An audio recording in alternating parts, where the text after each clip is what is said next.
আচ্ছা, কথা মতো এবার আমি চলে এসেছি আমার দিদার বাড়ির সামনের বাগানে। এবার তোমাদের আমি সামনের বাগানে যা যা গাছ আছে সেগুলো ভালো করে ঘুরে দেখাই।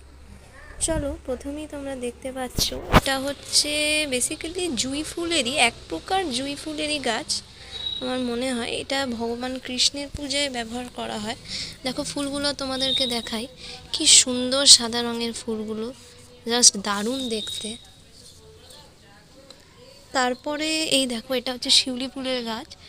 যদিও দিদা গাছটা কেটে দিয়েছে অনেক বড় হয়ে যাওয়াতে, এখানে শুঁয়োপোকার উপদ্রব হচ্ছিল, তাও গাছটা তোমাদেরকে দেখাতে পারছি যতটা সম্ভব।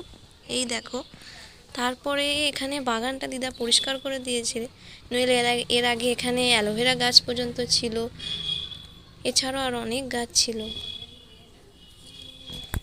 তারপরে এই দেখো, এখানে আরও একটা জবা গাছ, এটা লাল কালারের জবা হয় এই গাছটায়।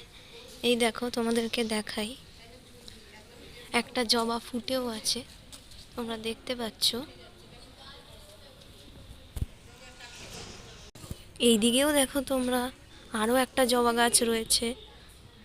তবে এই জবার কালারটা গেরুয়া রঙের জবা, যেটা একটা অদ্ভুত স্পেসিস। এই দেখো গেরুয়া কালারের জবা, যদিও জবাটা শুকিয়ে গেছে, সকালে ফুটেছিল তাই একদম শুকিয়ে মুছে গেছে। তারপর দেখো এটিও আরেকটি গাছ, এটা দিদা মনে হয় রিসেন্ট লাগিয়েছে, যদিও জানি না এই গাছটা কোন ফুলের গাছ, তাও আজকেই আমি এসে হঠাৎ দেখলাম যে এই গাছটা এখানে লাগানো। তো তোমাদের অল ওভার দেখায়, জাস্ট পুরো জঙ্গল বাগানটা, প্রচুর রকমের জঙ্গলি গাছপালায় ভরা।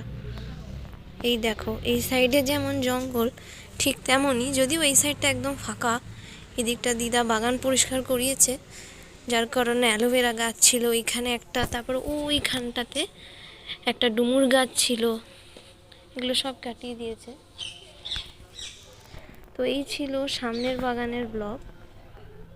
তো আমার ব্লগটি কেমন লাগলো আপনারা সবাই কমেন্ট করে জানাবেন। আর আমার দিদার বাড়ির দুই বাগানে, মানে সামনের বাগান ও পিছনের বাগানের গাছ কেমন লাগলো আপনারাও জানাবেন কমেন্ট সেকশানে।